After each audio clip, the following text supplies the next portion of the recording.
Welcome to night bulletin. ఇక వార్త వివరాల్లోకి వెళ్తే మాజీ ముఖ్యమంత్రి వైఎస్ జగన్ చంద్రబాబుపై తీవ్ర విమర్శలు చేశారు.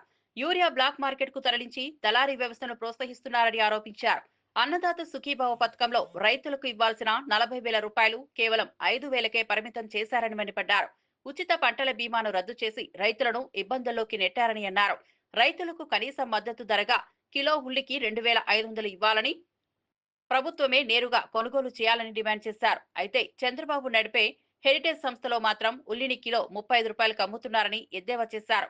రైతుల సంక్షేమంపై పట్టించుకొని చంద్రబాబు లాభాలకే ప్రాధాన్యమిస్తున్నారని జగన్ వ్యాఖ్యానించారు.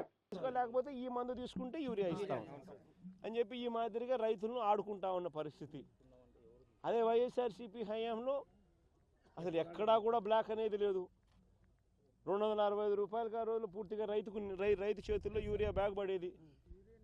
ఊరికాడనే రైతు చేతుల్లో ఆర్బీకే వ్యవస్థ ద్వారా రైతు దగ్గరనే ఊరి దగ్గరనే అమ్ముడుపోయేది. రైతులకు ఇచ్చేవాళ్ళు. సొసైటీలు, ఆర్బీకేలు ఇవన్నీ కూడా రైతులకు అందుబాటులో ఉండే కార్యక్రమం. ఈరోజు సొసైటీలు లేవు, ఆర్బీకేలు లేవు. అన్ని వీళ్ళ ద్వారా సప్లై చేస్తే గవర్నమెంట్లో ఉన్న పెద్దలకు కమిషన్లు రావు అని చెప్పి బ్లాక్ మార్కెట్ని దగ్గరుండి వీళ్ళే ఎంకరేజ్ చేస్తూ ఉన్నారు. వీళ్ళే దళారీ వ్యవస్థను ప్రోత్సహిస్తూ ఉన్నారు. వాళ్ళ దగ్గర నుంచి వీళ్ళే కమిషన్లు తీసుకుంటా ఉన్నారు. ఉల్లి దగ్గరనైనా అంతే, చీని అయినా అంతే, ఏ పంట అరటైనా అంతే, ఏ పంట మినుములపై ఏ పంట వేసుకున్నా కూడా ఇదే పరిస్థితిలోనే రేట్లు లేని పరిస్థితిలోనే రైతు వ్యవసాయం చేస్తూ ఉన్నాడు. రైతుకు పెట్టుబడి సహాయం చూస్తామా అని అంటే ఈయన అన్నదాత సుఖీభావ 20,000, 20,000, 40,000 ఇస్తానని చెప్పినాడు. ఇంతవరకు ఇచ్చింది 5,000. అది మోసమే. రైతులకు ఉచిత పంటల బీమా అని చెప్పినాడు. ఉచిత పంటల బీమా రైతులకు ఇంతకు ముందు ప్రభుత్వంలో వైఎస్ఆర్సీపీ ప్రభుత్వంలో అందుతా ఉన్న ఉచిత పంటల బీమా పూర్తిగా ఎగరగొట్టేసినాడు. లేదు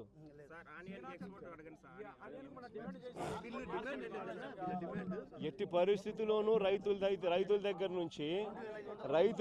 నుంచి కనీసం అంటే రైతులకు 2,500 రూపాయలు కనీసం అంటే ఇచ్చి రైతుల దగ్గర నుంచి కొనుగోలు చేసే కార్యక్రమం జరగాల. జరిగిన తర్వాత ప్రభుత్వమే దీనికి బయట రాష్ట్రాలకు కానీ లేకపోతే రైతు బజార్లలో కానీ ఇంకో చోట కానీ పెట్టి అమ్ముకునే కార్యక్రమం చేయాలా. అంతే తప్ప నుంచి అసలు రైతుల్ని గాలికి వదిలేసే కార్యక్రమం చేసేసి పైన పక్కన వీళ్ళు హెరిటేజ్ షాపులో ఎంత అమ్ముతున్నారు. ఇదే ఉల్లి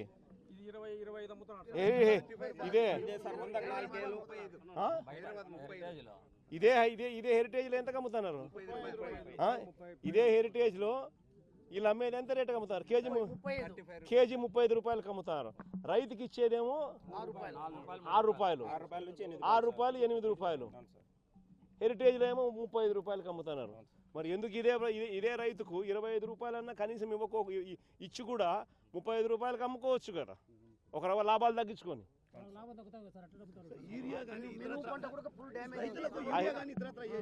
ఆ హెరిటేజ్లో లాభాలు తగ్గకూడదు.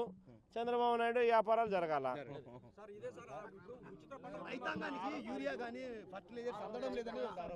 అదే బాగా చెప్పేది.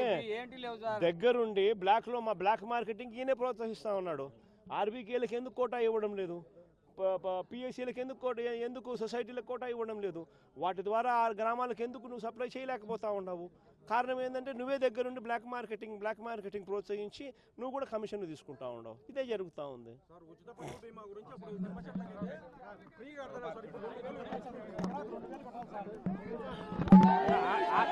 మంత్రి శ్రీధర్ బాబు మాట్లాడుతూ బీఆర్ఎస్ లోనే ఉన్న నాయకులు కాళేశ్వరం అవకతవకలపై బహిరంగంగా మాట్లాడుతున్నారని అన్నారు.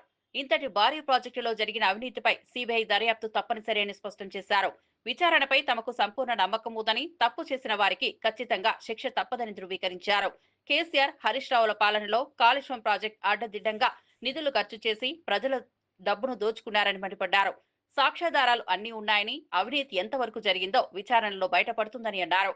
రైతులకు నీళ్లు అందించాల్సిన ప్రాజెక్టును బంధువులు, కాంట్రాక్టర్ల లాభాల కోసం ఉపయోగించారని విమర్శించారు. ప్రజలకు న్యాయం జరిగేలా కఠిన చర్యలు తీసుకుంటామని మంత్రి స్పష్టం చేశారు. అసెంబ్లీలో అందరు సభ్యులకు అవకాశం ఇచ్చి కాళేశ్వరం ప్రాజెక్టుకు సంబంధించిన అవకతవకల విషయంలో అవకాశం ఇచ్చి ఒక నిర్ణయం తీసుకున్నది. పీసీ ఘోష్ గారి నివేదిక ఉందో మీరు అందరూ కూడా స్పష్టంగా మీ చేతిలో కూడా ఉంది. ఎవరు దాంట్లో తప్పు చేసిండ్రు, ఏ విధంగా తప్పు చేసిండ్రు, అధికారులు, అనధికారులు, ఆనాడున్న మరి ప్రభుత్వానికి సంబంధించిన పెద్దలు ఏ విధంగా తప్పు చేసిండ్రు, తప్పు కారకులు ఎవరు అని వారు స్పష్టంగా చెప్పడం జరిగింది. ఆనాడు ఇప్పుడు వారు మాట్లాడుతూ ఉన్నారే, ఏ పార్టీలో ఉండే, ఈరోజు ఏ పార్టీలో ఉన్నారు, వారందరి సంబంధించిన అంశం అది. ఇప్పుడు సిబిఐ ఎంక్వైరీ అయింది కనుక మేము పూర్తి స్థాయిలో నమ్మకం ఉంది, విచారణ పూర్తి స్థాయిలో జరుగుతుందని, ఖచ్చితంగా జరుగుతుందని, తప్పకుండా దోషులు కఠినంగా శిక్షిస్తుందని. కాళేశ్వరం ప్రాజెక్ట్ అవకతవకల కేసులో హైకోర్టు కీలక ఆదేశాలు జారీ చేసింది. జస్టిస్ పిషి ఘోష్ కమిషన్ నివేదిక ఆధారంగా సిబిఐ దర్యాప్తు చేపట్టరాదని స్పష్టం చేసింది. కేసీఆర్, హరీష్ రావు దాఖలు చేసిన పిటిషన్లపై విచారణ జరిపిన హైకోర్టు ఈ ఉత్తర్వులు జారీ చేసింది. నివేదికపై మాత్రమే ఆధారపడి విచారణ కొనసాగిస్తే న్యాయం దూరం అవుతుందని వ్యాఖ్యానించింది. ఈ ఆదేశాలతో కాళేశ్వరం కేసులో కొత్త మలుపు తిరిగింది. ప్రభుత్వం సిబిఐకి కేసు అప్పగించినప్పటికీ హైకోర్టు ఆంక్షలతో విచారణ దిశపై అనుమానాలు వ్యక్తమవుతున్నాయి. ఇప్పటికే రాజకీయ స్థాయిలో ఆరోపణలు, ప్రత్యుత్తరాలు జరుగుతుండగా ఇప్పుడు హైకోర్టు తీర్పుతో మరింత చర్చనీయాంశంగా మారింది. That no further action on the findings of the report. CBI inquiry has not yet started. CBI inquiry on what basis has not yet been decided. Right now it is only a case of the Government of Telangana requesting CBI to inquire. That is all it is. It has not gone further. But it has been made clear by the order of court that the government is directed not to take any further action on the Commission of Inquiry report. Government, if there is a case for CBI which involves CBI involvement, if there is any case, they can always go. But right now, from what it appears even from the GO, the only finding which is the real finding on which they are trying to go to CBI is only based on the report. If there is anything else, that is always open, and that's a different case. That is not this case. In this case, we are saying that the Commission of Inquiry finding is wrong and should be quashed. And we are only concerned with the Commission of Inquiry, and the court has now directed that no further action will be taken on the findings of the Inquiry Commission. He is saying, he will argue, I can't comment on it. All I can tell you is that the notification itself referring to CBI refers to the report. That's all I can say as a fact. Yes, of course, this is what we have been asking from the beginning. We moved court challenging the report, and we said that till the court hears it, no action should be taken on the report. And we are glad that today the Honorable High Court has said no action will be taken on the report till the hearing of the case. Thank you. దివంగత ముఖ్యమంత్రి YS Rajasekhara Reddy 16వ వర్ధంతి సందర్భంగా MLC Duvvada Srinivas ఘనంగా నివాళులు అర్పించారు. హైదరాబాద్ లో మహానేత వైఎస్ఆర్ చిత్రపటానికి పూలమాలలు వేసి గౌరవం తెలిపారు. ఆయన ప్రజలకు అందించిన సంక్షేమ పథకాల ప్రస్తావన చేశారు. ముఖ్యంగా ఆరోగ్యశ్రీ, ఫీజు రియంబర్స్మెంట్ వంటి పథకాల ద్వారా పేదలకు చేయూతనిచ్చిన వైఎస్ఆర్ శాశ్వతంగా ప్రజల గుండెల్లో నిలిచిపోయారని కొనియాడారు. ప్రజల మనసు గెలిచిన నిజమైన ప్రజానాయకుడు వైఎస్ఆర్ అని, అలాంటి నేతలు కోల్పోవడం రాష్ట్రానికి తీరని లోటు అని అన్నారు. రాజన్న కుటుంబానికి జీవితాంతం రుణపడి ఉంటారని దువ్వాడ శ్రీనివాస్ భావోద్వేగంగా వ్యాఖ్యానించారు. వరకు జరిగిన పాదయాత్రలో ప్రత్యేక పాత్ర వహించాను.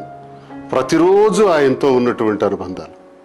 ఆ తర్వాత నన్ను జిల్లాకు పరిచయం చేసి, నన్ను జిల్లా పరిషత్ వైస్ చైర్మన్ని చేసి, రాజకీయంగా దశ దిశ అన్నీ నాకు నేర్పించినటువంటి మహానుభావుడు డాక్టర్ వైఎస్ రాజశేఖర రెడ్డి గారు.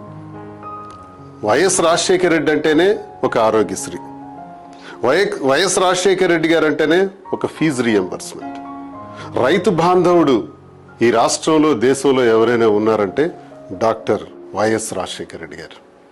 మనందరి దురదృష్టం, అంతటి మహానుభావుడు మనందరి మధ్యలో నుంచి అదృశ్యం అవటం. చాలా నష్టాలు జరిగినాయి. ఒక్క రాజశేఖర రెడ్డి గారు లేకపోవటం వల్ల తెలుగువారికి చాలా అన్యాయాలే జరిగినాయి. ఈ రోజు కూడా సర్దుకోలేకపోతున్నాం. ఈరోజు కూడా చాలా ఇబ్బందులు ఎదుర్కొంటున్నాం. ఆ మహానుభావుడు ఆశీస్సులు అందరికీ ఉండాలని, స్వర్గస్థుడైనటువంటి డాక్టర్ వైఎస్ రాజశేఖర రెడ్డి గారు ఈ భూమి మీద ఉండే ప్రతి ఒక్కరికి వారి ఆశీస్సుల ద్వారా మంచి ప్రభుత్వాలు ఏర్పడే విధంగా, వాటి ద్వారా మేలు జరిగే విధంగా ఆశీర్వదించాలని మరి పెద్ద ఆయనకి నేను కోరుకుంటూ, ఈరోజు వారితో ఉన్నటువంటి స్మృతులన్నీ కూడా ప్రతి క్షణం కూడా ఒకసారి గుర్తుకు తెచ్చుకుంటున్నాం. జై వైఎస్ఆర్. నమస్కారం. ఎంపీ మిథున్ రెడ్డిపై అక్రమంగా కేసులు పెట్టారని మాజీ మంత్రి పేర్ని నాని ఆరోపించారు. వేధింపు కేసులు, తప్పుడు ఆరోపణలతో అరెస్ట్ చేయడం సిగ్గుచేటన్నారు. నిజంగా మిథున్ రెడ్డి తప్పు చేసి ఉంటే ఇంతకాలం ఒక్కరోజు కూడా కస్టడీకి ఎందుకు పిలవలేదని ప్రశ్నించారు. రాజకీయ కక్షతోనే కేసులు సృష్టించారని ఆరోపించారు. ఈ అక్రమ అరెస్టుతో మిథున్ రెడ్డి ఏమాత్రం కుంగిపోరని, పోరాట స్ఫూర్తితో నిలుస్తారని నాని ధైర్యం చెప్పారు. తమకు న్యాయస్థానాలపై పూర్తి విశ్వాసం ఉందని, త్వరలోనే మిథున్ రెడ్డి నిర్దోషిగా బయటకు వస్తారని ధీమా వ్యక్తం చేశారు. వైఎస్ఆర్సీపీ నాయకులను అనగదొక్కడమే లక్ష్యంగా కూటమి ప్రభుత్వం వ్యవహరిస్తోందని విమర్శించారు. కేసు కేవలం పెద్దిరెడ్డి రామచంద్రారెడ్డి గారి మీద మానసిక వేధింపుల కోసమే, మానసికంగా భౌతికంగా పెద్దిరెడ్డి గారిని ఏమీ చేయలేక మానసికంగా పెద్దిరెడ్డి రామచంద్రారెడ్డి గారిని వేధించటం కోసమే, కుంగదీయటం కోసమే ఈ అరెస్టు తప్పితే నిజంగా ఇందులో మిథున్ రెడ్డి గారు కనుక నేరం చేసి ఉంటే ఒక్కరోజున్నా కస్టడీకి పిలిచారా? తోటి ముద్దాయిలు చెప్పినటువంటి కేవలం మౌఖిక వాంగ్మూలం ద్వారా ఈయన్ని ముద్దాయిగా తీసుకొచ్చి ఇక్కడ పెట్టడం జరిగింది. లోపల ఉంచుకున్నంత మాత్రాన మిథున్ రెడ్డి అనేటువంటి ఆయన కుంగిపోయేది లేదు, భయపడేది లేదు. బయటకు వచ్చిన తర్వాత అంటే మెరిట్స్ ప్రకారం కోర్టుల్లో న్యాయాన్ని నమ్ముకున్నాం, మేము కోర్టులు నమ్ముకున్నాం. ఈ రోజుకి కోర్టుల మీద మాకు నమ్మకం ఉంది. ఖచ్చితంగా వాళ్ళకైతే వారానికో 10 రోజులకో ఎప్పటికోప్పటికి మీ తప్పుడు కేసులు ఇరికిచ్చిన దాంట్లోంచి బయటికి రావటం ఖాయం. వచ్చిన తర్వాత మిథున్ రెడ్డి ఏ రకంగా పనిచేస్తాడో, ఎంత ఉత్సాహంగా పనిచేస్తాడో, మీకు రాజకీయంగా ఎన్ని చుక్కలు చూపించాలో చూద్దరు. కానీ కంగారేం లేదు. మీ రాజకీయాన్ని తుదముట్టించే రోజు, మీ ప్రభుత్వానికి చరమగీతం పాడే రోజు మరొక 3 సంవత్సరాల్లో తేవటానికి మూలకారకులు తండ్రి కొడుకులు అవుతారనేది కూడా మీరు రుచి మీకు హెచ్చరిక చేస్తున్నాం. కర్నూలు ఎంపీ మల్లు రవి గాంధీ భవన్ లో మీడియాతో మాట్లాడారు. రాష్ట్ర జాతీయ రాజకీయ పరిణామాలపై స్పందించారు. ముఖ్యంగా కవిత సస్పెన్షన్, బీఆర్ఎస్ లో కలహాల అంశం, కాళేశ్వరం కేసులో హైకోర్టు తీర్పు, సిబిఐ దర్యాప్తు దిశపై ఆయన అభిప్రాయాలు వ్యక్తం చేశారు. భవిష్యత్తులో కేటీఆర్, కేసీఆర్ పై కూడా కవిత నిజాలు బయటపెట్టే అవకాశం ఉందని వ్యాఖ్యానించారు.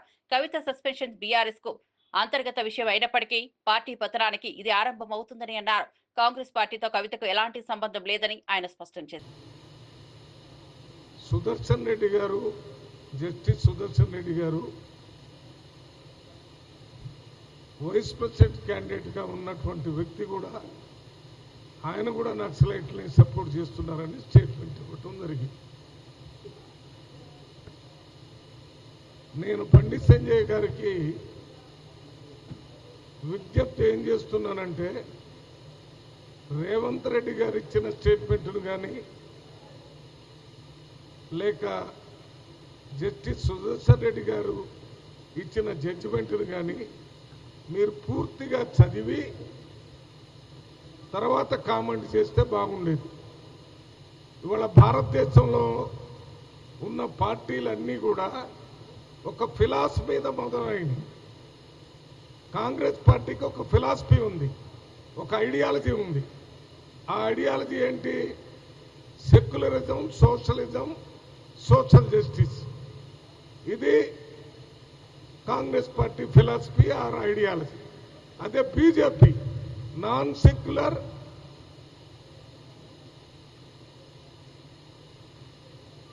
క్యాపిటలిస్టిక్,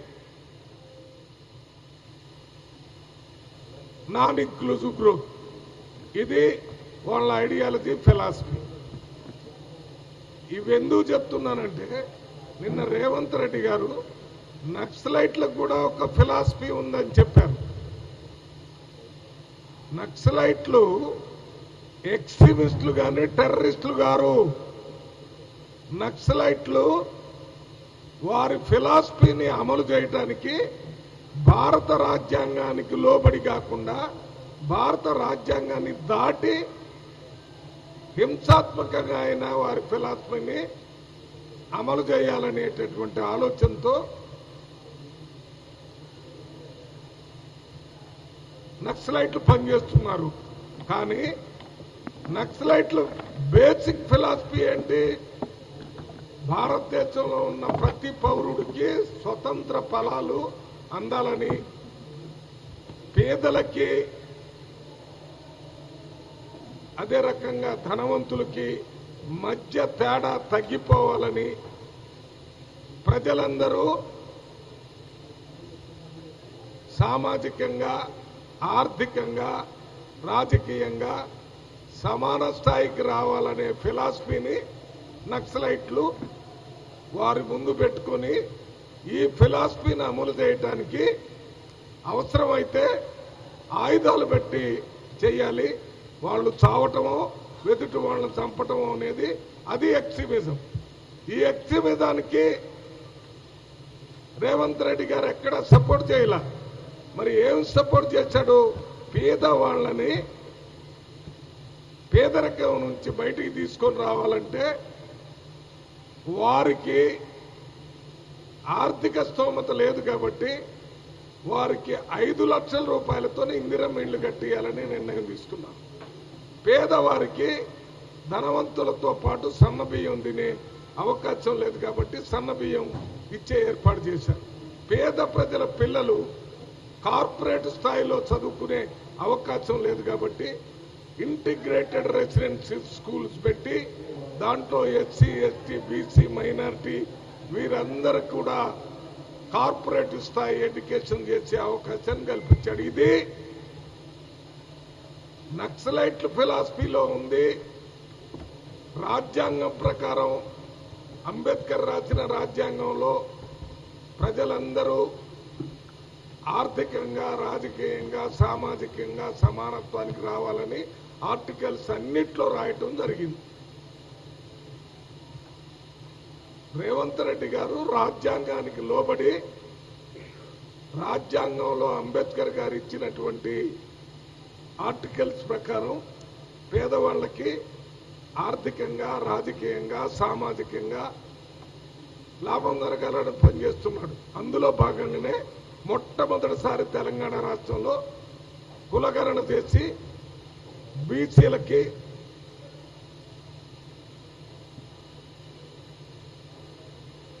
కులగణన చేసి బీసీలకి 42% ఇవ్వాలని చెప్పినటువంటి నాయకుడు రేవంత్ రెడ్డి గారు.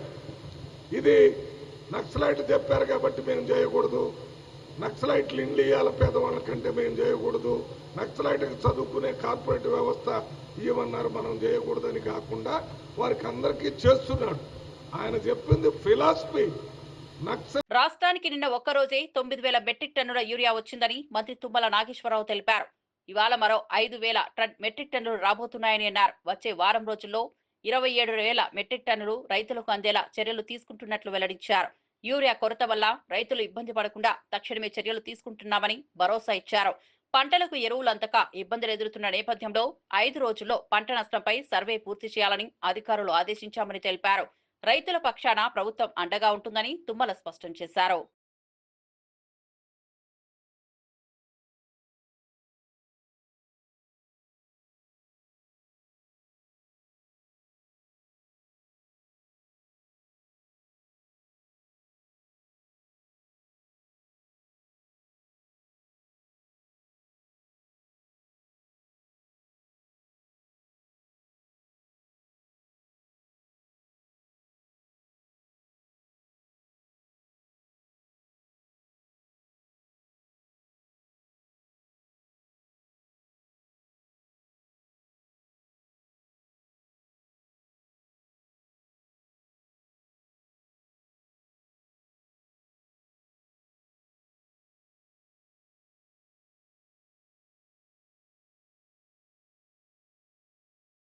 సిద్దిపేట జిల్లా హుస్నాబాద్ లో బీఆర్ఎస్ శ్రేణులు కల్వకుంట్ల కవిత ఫ్లెక్సీని దహనం చేశారు.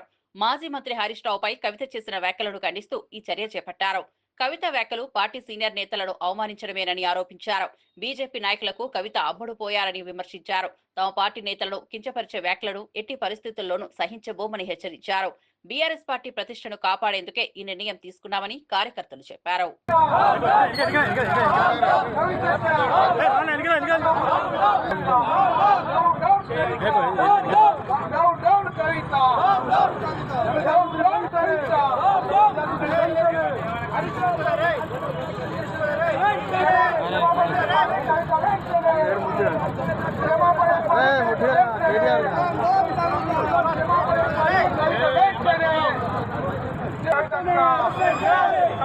పార్టీ నుంచి వెంటనే కవితను పార్టీ నుంచి వెంటనే జై తెలంగాణ జై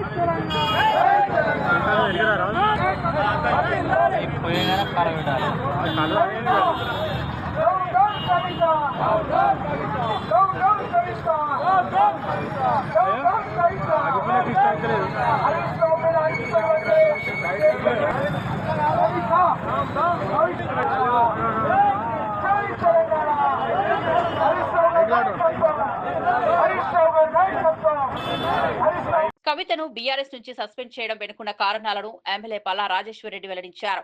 కాంగ్రెస్ ట్రాప్ లో పడి ఆమె పార్టీ సీనియర్ నేతలపై ఇష్టం వచ్చినట్లు మాట్లాడుతున్నారని అన్నారు. పార్టీ వ్యతిరేక కార్యకలాపాలు చేస్తే కన్న కూతురైనా దగ్గర బంధువైనా సమానమేనని కేసీఆర్ సందేశం ఇచ్చారని వివరించారు. కాంగ్రెస్ పార్టీ కల్వకుంట్ల కుటుంబంలో చిచ్చు పెట్టిందని, చాలా బాధతోనే కేసీఆర్ ఈ నిర్ణయం తీసుకున్నారని తెలిపారు. చంద్రశేఖరరావు గారి ఆదేశం మేరకు పార్టీ ఎమ్మెల్సీగా ఉన్న కవిత గారు గత కొన్ని రోజులుగా పార్టీ వ్యతిరేకంగా మాట్లాడుతున్న కాంగ్రెస్ పార్టీ ఉచ్చులో పడడం, కాంగ్రెస్ పార్టీ చెప్పినట్లే నడుచుకోవడం, పార్టీ సీనియర్ నాయకుల మీద అనవసరమైన బాధ్యతారహితమైన ప్రకటనలు చేయడం, పార్టీ యావత్తు నాయకులు కార్యకర్తలు ఆందోళనకు గురి కావడం, 60 లక్షల మంది సభ్యులు కలిగి ఉన్న భారత రాష్ట్ర సమితిలో ప్రతి ఒక్కరికి కూడా వారికి ఎంత హక్కు ఉన్నదో అంతే హక్కు ఉంటుంది. కాబట్టి అలా భారత రాష్ట్ర సమితి కార్యకర్తల యొక్క మనోభావాలు దెబ్బతినకుండా ఉండాలని వారి ఆందోళన గమనించి ఇలా యావత్తు పార్టీ ర్యాంక్ అండ్ ఫైల్ కోరుకునే విధంగా ఇవాళ భారత రాష్ట్ర సమితి నుండి కల్వకుంట్ల కవిత గారిని సస్పెన్షన్ చేస్తూ ఆర్డర్స్ ఇవ్వడం జరిగింది. ఇది యావత్తు రాష్ట్ర పార్టీ యంత్రాంగం బాధతో తీసుకున్న నిర్ణయమైన పార్టీకి ఆందోళన కలిగించే విధంగా, పార్టీని కించపరిచే విధంగా తీసుకున్న నిర్ణయాన్ని మొత్తం నాయకులు కార్యకర్తలు చెప్పిన దాన్ని కేసీఆర్ గారు విన్న తర్వాత కేసీఆర్ గారు సస్పెండ్ చేస్తూ నిర్ణయం తీసుకోవడం జరిగింది. ఈ నిర్ణయంతో పార్టీ అనేదే ముఖ్యం, పార్టీ ముందు తన కూతురైనా దగ్గర బంధువులైనా ఎవరైనా కూడా సమానమే అని చెప్పేసి ఈరోజు చెప్పడం జరిగింది. కాంగ్రెస్ పార్టీకి అలవాటు భారతదేశంలో ఇప్పటి వరకు అనేక ప్రాంతీయ పార్టీలలో కుటుంబాలలో చిచ్చు పెట్టింది కాంగ్రెస్ పార్టీ. అది తమిళనాడు ఉదాహరణ తీసుకున్నా, కర్ణాటకలో జేడీఎస్ ఉదాహరణ తీసుకున్నా, లేక ఇతర పార్టీలలో ఎక్కడ తీసుకున్నా కూడా ప్రాంతీయ పార్టీల్లో కుటుంబాలు ఉన్నప్పుడు ఆ కుటుంబాల్లో చిచ్చు పెట్టడం అనేది కాంగ్రెస్ పార్టీకి వెన్నతో పెట్టిన విద్య. ఇవాళ ఇక్కడున్న కాంగ్రెస్ పార్టీ కూడా దురదృష్టవశాత్తు వారి యొక్క దుశ్చర్యలకు కవిత లోను కావడం, మా పార్టీని బలహీనపరిచే విధంగా చూడడం, దానిని యావత్తు నాయకులు కార్యకర్తలు కూడా కేసీఆర్ గారికి పార్టీ నాయకత్వానికి చెప్పినప్పుడు తప్పనిసరి పరిస్థితుల్లో బాధాకరంగానే ఈ నిర్ణయం తీసుకున్నారు. ఇక్కడ ఇలా ఈ జనగామ నియోజకవర్గంలో జరుగుతున్న యావత్తు నాయకులు కార్యకర్తలు కూడా మీరు చూసిండ్రు, ఇదే అభిప్రాయం వ్యక్తం చేసిండ్రు.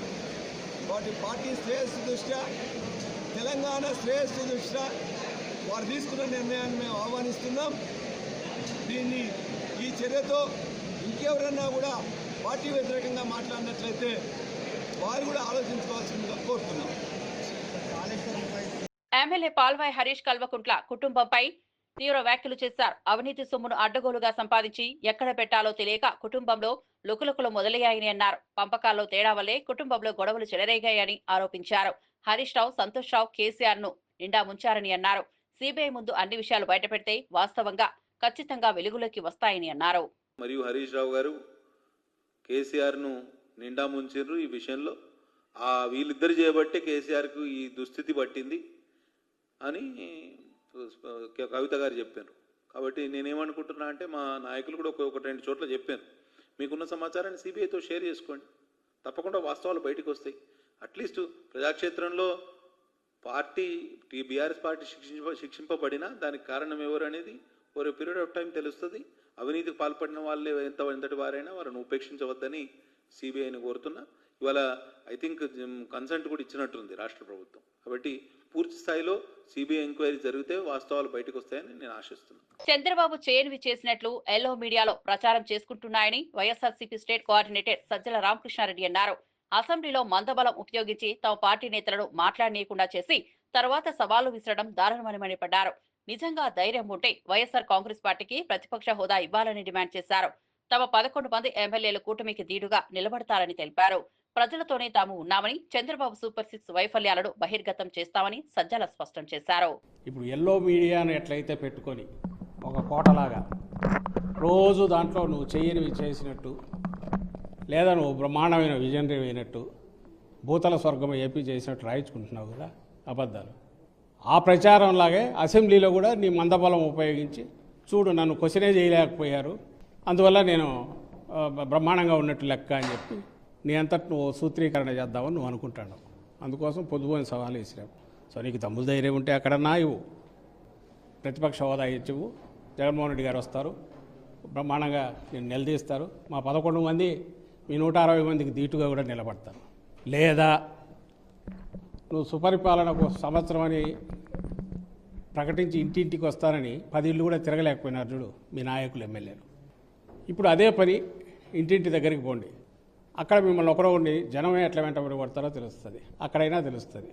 అసెంబ్లీనా ప్రజాక్షేత్రమా? మేము చేసాం ఏడాది పాలన మోసం, దాని గురించి ఇప్పుడు చేస్తున్నాం బాబు షూరిటీ మోసం గ్యారెంటీ అనే కార్యక్రమం. దానికి వస్తున్న స్పందన ఏంటి? మేము చేయగలుగుతున్న దీన్ని నీకు అంత అసెంబ్లీలో అంత మెజారిటీ ఉంది, బ్రూటల్ మెజారిటీ ఉంది, నీకు ఉంది, నీకు మందబలం అంత ఉంది, నువ్వేమో కిందికి వెళ్ళలేకపోతున్నావు.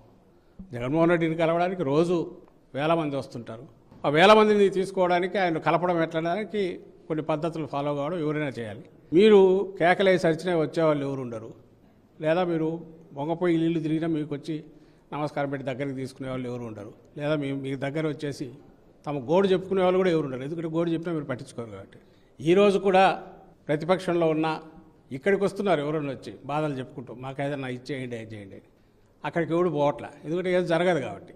అలాంటి మీదికు జగన్మోహన్ రెడ్డి గారికి పోలిక. ఊరికి అనవసరంగా ఏదో అంటాడు లేపి తన్నించుకోవడం అంటే లోకేష్ ఆయన చేస్తున్న పని అలాంటిదే.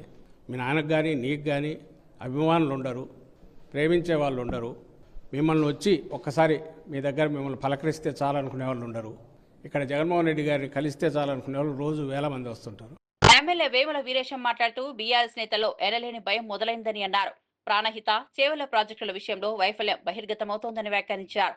అవగాహన ఉన్నప్పటికీ కేసీఆర్ ప్రాజెక్టును అడ్డదిడ్డంగా చేపట్టి అవినీతి జరిగేలా చేశారని అన్నారు. ఇప్పుడు సిబిఐ దర్యాప్తు, హైకోర్టు తీర్పులతో బీఆర్ఎస్లోని నేతలు భయపడుతున్నారని విమర్శించారు. ప్రజల డబ్బులు దుర్వినియోగం చేసిన వారికి తగిన శిక్ష తప్పదని స్పష్టం చేశారు.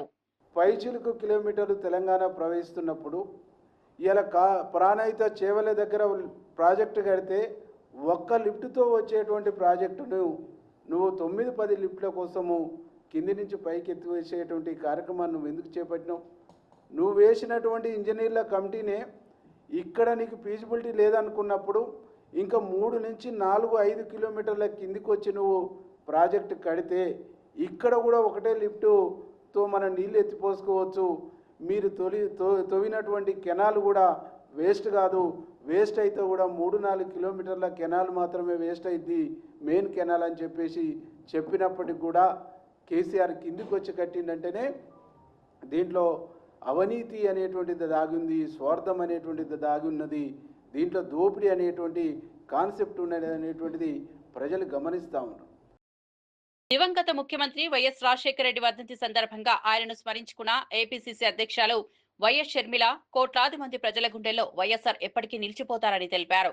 ఆయన ప్రవేశపెట్టిన ఆరోగ్యశ్రీ, ఉచిత విద్య, రైతు బీమా వంటి అద్భుతమైన పథకాల వల్ల ప్రజలు ఎన్నో లబ్ధులు పొందారని గుర్తు చేశారు. వైఎస్ఆర్ మరణాన్ని జీర్ణించుకోలేక దాదాపు 700 మంది కన్నుమూసిన విషయాన్ని ప్రస్తావిస్తూ వారి కుటుంబ సభ్యులకు హృదయపూర్వక నివాళులు అర్పిస్తున్నారని తెలిపారు.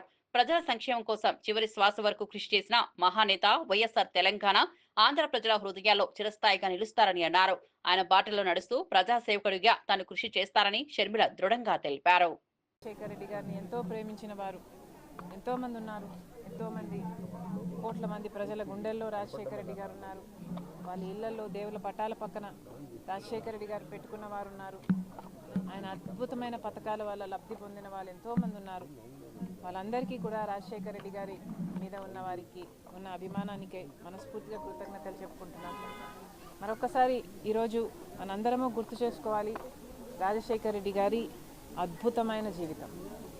దేవుడు రాజశేఖర రెడ్డి గారిని ఎంత గొప్పగా వాడుకున్నారో, 16 సంవత్సరాలు అయిపోయినా కూడా ఇంతమంది గుండెల్లో రాజశేఖర రెడ్డి గారు ఇంకా బ్రతుకున్నారు అంటే అది సామాన్యమైన జీవితం కాదు. ఆరోగ్యశ్రీ అయినా, రైతులకి ఉచితంగా విద్యుత్ అయినా, ఫీజు రీయింబర్స్మెంట్ అయినా, ఇలాంటి ఎన్నో అద్భుతమైన పథకాలు రాజశేఖర రెడ్డి గారి గుండెల్లో నుంచి పుట్టిన పథకాలు. వాటన్నిటిని బట్టి మరొకసారి దేవునికే give him all the glory. And ఇంత అద్భుతమైన జీవితం రాజశేఖర రెడ్డి గారికి ఇచ్చారు. అందును బట్టి ఇంత ఆదరణ ప్రజలు రాజశేఖర రెడ్డి గారికి ఇచ్చారు. అందును బట్టి అందరికీ మరొకసారి కృతజ్ఞతలు చెప్పుకుంటూ, మరి ముఖ్యంగా రాజశేఖర రెడ్డి గారు చనిపోతే ఆ బాధను భరించలేక, ఆ నిజాన్ని జీర్ణించుకోలేక ఆయన వెనకాలే దాదాపు 700 మంది వాళ్ళ ప్రాణాలు వదలటం జరిగింది. వాళ్ళందరికీ కూడా, వారి కుటుంబాలందరికీ కూడా ఈరోజు రాజశేఖర రెడ్డి గారి కుటుంబం, రాజశేఖర రెడ్డి గారి అభిమానులు మనస్ఫూర్తిగా నివాళులు అర్పిస్తున్నాం. ఇవి బులెటిన్ విశేషాలు. మరో బులెటిన్లో మళ్ళీ కలుద్దాం.